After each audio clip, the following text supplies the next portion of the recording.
ತೆರಿಗೆ ನೋಟಿಸ್ ವಿರುದ್ಧ ಸಿಡಿದೆದ್ದ ವರ್ತಕರು. ಜಿಎಸ್ಟಿ ಅಧಿಕಾರಿಗಳ ಜೊತೆ ಸಿಎಂ ಸಿದ್ದರಾಮಯ್ಯ ಸಭೆ. 3 ವರ್ಷ ಬಾಕಿ ವಸೂಲಿ ಕೈಬಿಟ್ಟ ಸರ್ಕಾರ.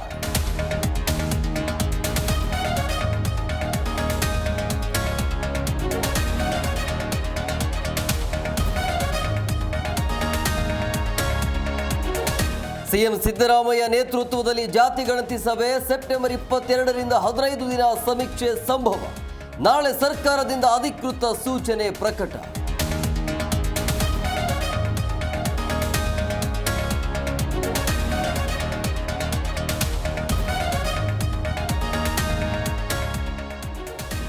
ಜಾತಿ ಗಣತಿಯಲ್ಲ, ಸಾಮಾಜಿಕ ಶೈಕ್ಷಣಿಕ ಸಮೀಕ್ಷೆ. ಸಿಎಂ ಅಧ್ಯಕ್ಷತೆಯಲ್ಲಿ ಸಭೆ ನಡೆಸಿದ್ದೇವೆ. ಸಚಿವ ಶಿವರಾಜ್ ತಂಗಡಗಿ ಹೇಳಿಕೆ.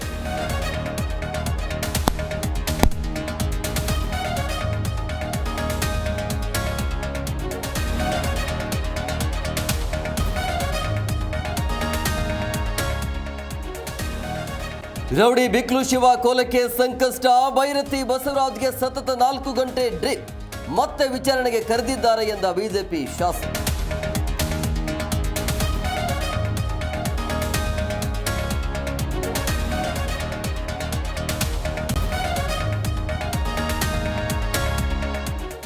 ಸಂಸತ್ ಕಲಾಪದಲ್ಲಿ ಬಿಹಾರ ಎಲೆಕ್ಷನ್ ಗದ್ದಲ. ಆಪರೇಷನ್ ಸಿಂಧೂರ ಚರ್ಚೆಗೆ 16 ಗಂಟೆ ನಿಗದಿ. ಜುಲೈ 28, 29ರಂದು ಉಭಯ ಸದನಗಳಲ್ಲಿ ಚರ್ಚೆ.